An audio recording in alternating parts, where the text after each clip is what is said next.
Good morning बच्चों। हम लोग क्लास 12 का फिजिक्स पढ़ेंगे, जिसका चैप्टर पहला है इलेक्ट्रोस्टैटिक्स। तो हम लोग शुरू करते हैं। इलेक्ट्रोस्टैटिक्स क्या है? तो सबसे पहले इलेक्ट्रोस्टैटिक्स हम एक ब्रांच में, एक फिजिक्स में पढ़ेंगे। तो the branch of physics which deals with the study of charge. किसके बारे में कर रहा है? Study of charge. किसमें? At rest.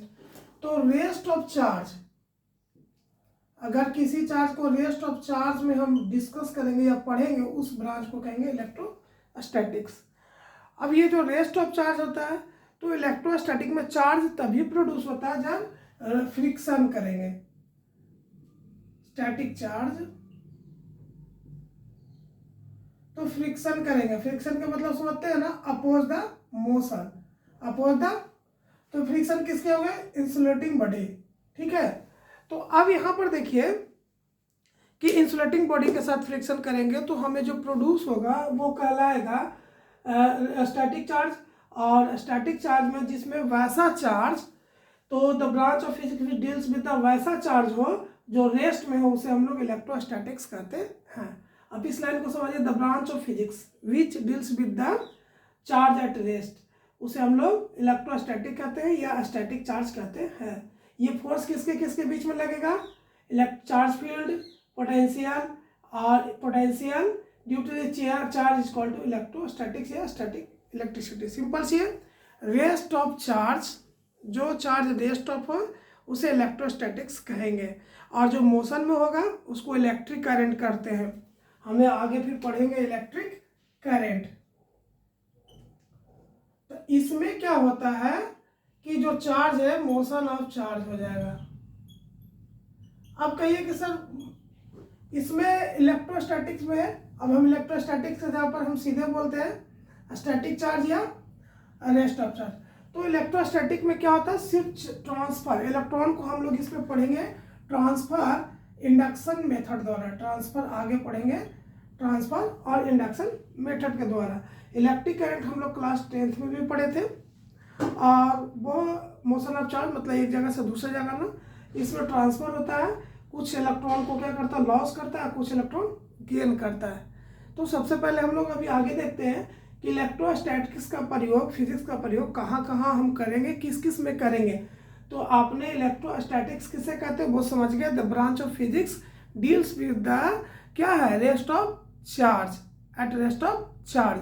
तो जो रेस्ट ऑफ चार्ज के बारे में डिस्कस कराता है उसे इलेक्ट्रोस्टैटिक्स कहते हैं। और ये बीच में चार्ज फील्ड है, पोटेंशियल है, इसके बीच में लगता है। फिर चलेंगे कि इसका प्रयोग कहाँ कहाँ करते हैं, कौन कौन सा एप्लीकेशन में हम लोग, एप्लीकेशन ऑफ इलेक्ट्रोस्टैटिक्स। अब बच्चों हम लोग इसमें देखते हैं कि कहाँ कहाँ हम इलेक्ट्रोस्टैटिक्स का प्रयोग करते हैं। इलेक्ट्रोस्टैटिक्स समझ गए थे कि रेस्ट ऑफ चार्ज, जिसमें चार्ज रेस्ट होता है, ट्रांसफर होता है और फ्रिक्शन के कारण प्रोड्यूस होता है। तो फ्रिक्शन में रबरिंग, जैसे ऐसे करते हैं तो रबर करते हैं, रबरिंग करते हैं। तो आगे पढ़ाएंगे ग्लास और अथी के बारे में। सबसे पहले एक वर्ड है कि 600 BC में ग्रीक फिलोसोफर थेल्स ने इसका खोज किए थे। इलेक्ट्रिसिटी का बाद ये electricity 600 BC before Christ,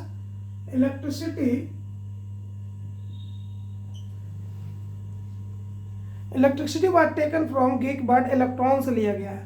electricity किससे लिया गया? कौन सा वर्ड? इलेक्ट्रॉन वर्ड से लिया गया। कौन सा? ग्रीक वर्ड इलेक्ट्रॉन से लिया गया। ग्रीक वर्ड बच्चों किससे लिया गया? इलेक्ट्रॉन से। तो ग्रीक एक वर्ड है इलेक्ट्रॉन, इससे ही प्रोड्यूस हुआ है इलेक्ट्रिसिटी। तो आप समझ गए होंगे कि जो इलेक्ट्रॉन को मोशन में करते हैं, तो हमें आगे पढ़ेंगे, मॉडर्न फिजिक्स में पढ़ेंगे कंडक्शन बैंड, वैलेंस बैंड तो और फॉरवर्डिंग। तो उसमें हम लोग बड़े बेहतर तरीके से जानेंगे कि कोई भी में करंट फ्लो क्यों होता है। पढ़े होंगे कि मेटल में करंट फ्लो क्यों होता है। तो आप सिंपल से पढ़ते हैं क्या? फ्री ऑफ इलेक्ट्रॉन के कारण। किसके कारण? फ्री ऑफ इलेक्ट्रॉन के कारण।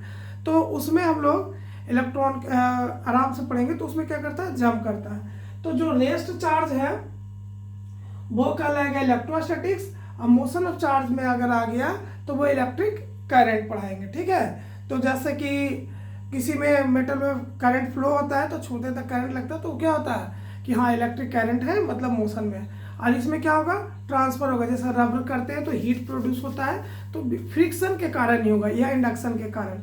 आप इसका इलेक्ट्रोस्टैटिक्स का एक और देखिएगा प्रयोग होगा कि हवाई जहाज के जो टायर होते हैं वो फ्रिक्शन के कारण जल जाते हैं, इलेक्ट्रोस्टैटिक्स प्रोड्यूस होता है उसमें, तो उसमें क्या होता है, विशेष प्रकार के रबर प्रयोग किया जाता है। तो इसमें थोड़ा सा ये देख लेते हैं। तो सबसे पहले है ये कैपेसिटर में यूज होता है। बच्चों आगे पढ़ेंगे C बराबर Q बटा V। आप कैपेसिटर या कंडेंसर पढ़ते हैं, कंडेंसर का नाम सुनते होंगे, पंखा में जो लगा हुआ रहता है, ये चार्ज को स्टोर करता है। तो इसमें प्रयोग करेंगे किसका, इलेक्ट्रोस्टैटिक्स का प्रयोग होता है। दूसरा है बॉन्डिंग रेफ्रिजरेटर, ये भी आपको पढ़ने को मिलेगा, एक बॉन्डिंग रेफ्रिजरेटर इलेक्ट्रोस्टैटिक्स का। और यह वीडियो में यूट्यूब पे वीडियो पर सर्च मारिएगा बॉन्डिंग रेफ्रिजरेटर, तो एक अच्छा सा दिखाएगा और उसको देखिएगा। कोई लड़के इसको करते हैं तो पूरा बाल उसका खड़ा हो जाता है। ठीक है, फोटोकॉपीज तो आप देखते ही हैं, इसमें भी वर्क करता है इलेक्ट्रोस्टैटिक्स का। सब कैसे करता है वो बाद में। फिर स्प्रे पेंटिंग, इलेक्ट्रोस्टैटिक शेल्डिंग, ये भी आपको पढ़ना है क्लास 12 में और एग्जाम में आता भी है। तो ये शेल्डिंग का काम होता है, जैसे कि आप कोई कार और में बैठ जाते हैं या कोई भी बंद स्थान पे बच्चों चार्ज 0 हो जाता है। तो कोई भी बंद स्थान पे कहीं भी जो चारों तरफ से बंद है कुछ नहीं, तो वहां पर चार्ज 0 होता है। तो इसीलिए कहा जाता है इट इज सेफियर सेट दैन, मतलब कि आप कहीं जंगल में है या रोड पर है और कार है आपके पास है, तो कार के अंदर बैठ जाइए पूरा शीशा उसा लगा के, कार हो बस हो, किसी ट्री पेड़ के या खुले ओपन के जगह पे आपका बेहतर होगा कार के अंदर बैठ जाना। तो ये होगा क्योंकि यहाँ पर चार्ज 0 होता है। और ये जो बचाता है इलेक्ट्रिक थंडर से, ये प्रोसेस को इलेक्ट्रोस्टैटिक शेल्डिंग कहते हैं। इट इज सेफर देन, मतलब कहने का मतलब विच प्रोटेक्ट, एक तरह का शेल्डिंग मतलब सुरक्षा देना, तो प्रोटेक्ट करता है थंडर से या कुछ से, उसे हम इलेक्ट्रोस्टैटिक शेल्डिंग कहते हैं। ये है लाइटनिंग और थंडर में भी प्रयोग करते हैं इसमें बच्चों, क्या, इलेक्ट्रोस्टैटिक्स का। तो हमने ये समझ गया कि प्रयोग कहाँ कहाँ होता है, ये जान चुके हैं। अब आगे देखते हैं हम लोग कि क्या, अब 2 तरह के चार्ज प्रोड्यूस करेंगे। तो हम थोड़ा चार्ज के बारे में पढ़ते हैं, क्योंकि बार बार चार्ज का ही उपयोग होगा, तो चार्ज हमें जानना जरूरी है। फिर हम आपको एक डायग्राम बता देंगे कि कौन सा पॉजिटिव चार्ज में बटा है, कौन सा इलेक्ट्रिक। आपको डायरेक्ट पढ़ा हुआ है।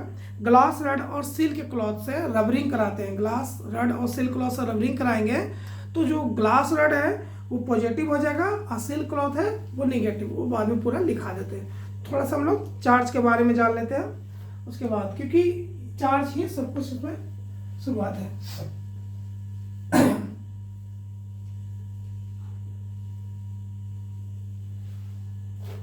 थोड़ा सा चार्ज के बारे में जानते हैं, फिर चार्ज का प्रॉपर्टीज हम लोग पढ़ेंगे आगे के क्लास में। तो जैसे चार्ज बड़ा हम लोग क्या पढ़ते हैं कि चार्ज को 2 टाइप से बांटा जाता है, एक पॉजिटिव है, नेगेटिव चार्ज।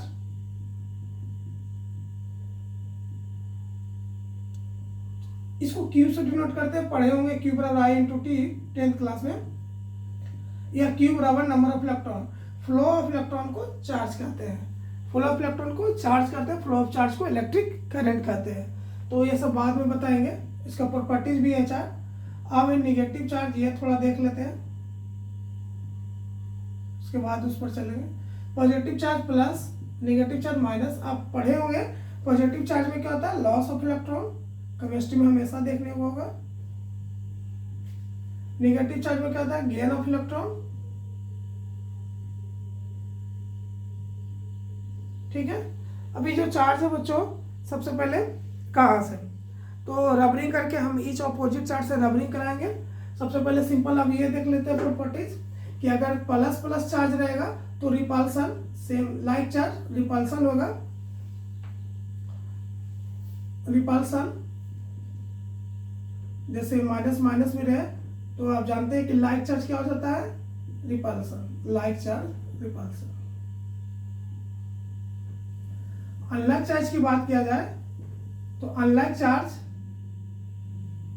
अट्रैक्शन, जैसे पॉजिटिव नेगेटिव या नेगेटिव पॉजिटिव, तो दैट से ये क्या हो जाएगा आपका अट्रैक्शन, मतलब अट्रैक्ट करेगा।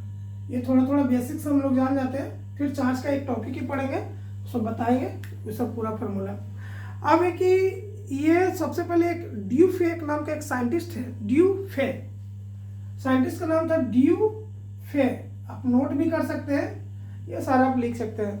तो ड्यूफे नाम के एक फर्स्ट साइंटिस्ट थे जिन्होंने 2 काइंड ऑफ चार्ज बताए थे। Dufay was the first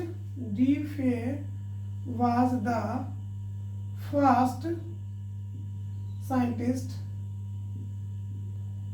ड्यूफे was first scientist to show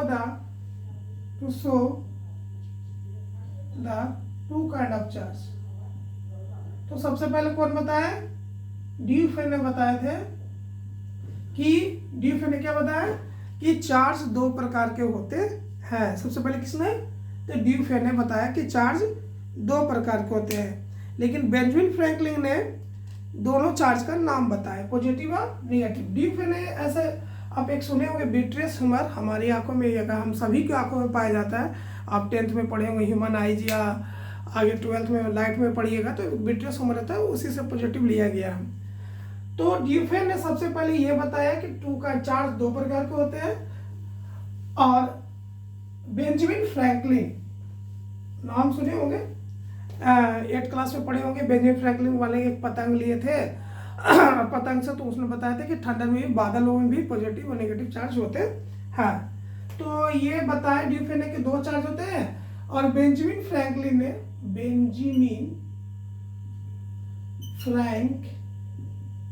ने ये बताया, 2 चार्ज का नाम बताया, वो चार्ज पॉजिटिव एंड नेगेटिव। ठीक है बच्चों, तो बेंजामिन फ्रैंकलिन ने ये क्या किया, नाम बताया, फ्रैंकलिन, तो नाम बताया। तो समझ गए 2 चार्ज होते हैं, चार्ज 2 प्रकार के होते हैं, किसने बताया? ड्यूफे ने। और कौन पॉजिटिव नेगेटिव होता है किसने बताया? बेंजामिन फ्रैंकलिन ने। बच्चों हम लोग आगे पढ़ते हैं सीधा कि कौन पॉजिटिव चार्ज होगा, किससे क्या रब करने पर। हम लोग पढ़े रबरिंग विद, तो रबरिंग करने पर किससे क्या होता है वो।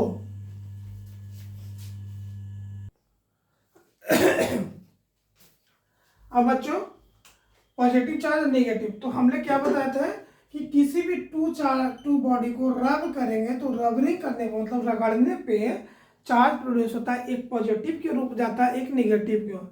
जैसे अगर सूखे बाल में कंघी को रब करते हैं, रगड़ते हैं, तो क्या होता है, कुछ समय इलेक्ट्रॉन क्या करता है, ये लॉस करता है, ये गेन करता है। और इसमें क्या होता है, इलेक्ट्रॉन सिर्फ क्या होता है बच्चों, ट्रांसफर होता है, इलेक्ट्रॉन ऑफ ट्रांसफर, इसमें ट्रांसफर सिर्फ होता है। ठीक है, तो कुछ लॉस किया, इसने लॉस किया और इसने गेन किया, तो उससे जो प्रोड्यूस हुआ रबरिंग से, वो प्रोड्यूस चार्ज को कहते हैं स्टैटिक चार्ज या इलेक्ट्रोस्टैटिक चार्ज। ठीक है, तो हम जब रबरिंग कराएंगे किसके किसके बीच में, तो कौन आएगा, बोर्ड एग्जाम में इस तरह से भी आ सकता है कि कौन पॉजिटिव है कौन नेगेटिव है, 1 मार्क्स का, तो आप याद रखें। तो ग्लास रड को अगर सिल्क क्लॉथ से रबरिंग कराते हैं तो ये पॉजिटिव चार्ज होता है और नेगेटिव। तो glass rod always positive charge होता है, ये हमेशा लॉस करता है, याद रखेंगे। फायर वुलन में एगोनाइट, ये नेगेटिव चार्ज हो गया। अगर वुलन कोट है, कोट के अगर ऊन का है, उसको प्लास्टिक शीट से करेंगे तो ये इलेक्ट्रॉन को लॉस करेगा, ये गेन करेगा। ये कारपेट, ये लॉस करेगा, ये गेन करेगा, ये लॉस करेगा, ये गेन। तो ये जितना है सब पॉजिटिव चार्ज है, ये जितना है सब नेगेटिव चार्ज है। इसको ध्यान में रखेंगे, मतलब याद कर लेंगे या देख लेंगे, बोर्ड में पूछ भी सकता है। ठीक है, तो इससे कल पढ़ेंगे हम लोग इंडक्शन ऑफ चार्ज पढ़ेंगे कि इंडक्शन इंट्रोड्यूस ऑफ चार्ज, कैसे इंट्रोड्यूस ऑफ चार्ज होता है। और गोल्ड लीफ इलेक्ट्रोस्कोप पढ़ेंगे, गोल्ड लीफ इलेक्ट्रोस्कोप। तो इंडक्शन चार्ज पढ़ेंगे, कैसे इंट्रोड्यूस करते हैं। जैसे आप एक एग्जांपल में देखें कि मान लीजिए कोई नल से पानी गिर रहा है, अब अगर कोई चार्ज यहाँ पर लाएंगे, कोई बॉडी चार्ज, मतलब प्लस माइनस कुछ भी हो, तो क्या होगा, इस नल का पानी क्या हो जाएगा, थोड़ा सा मूव कर जाएगा, मतलब कट जाएगा। तो कटेगा या अट्रैक्ट भी होगा।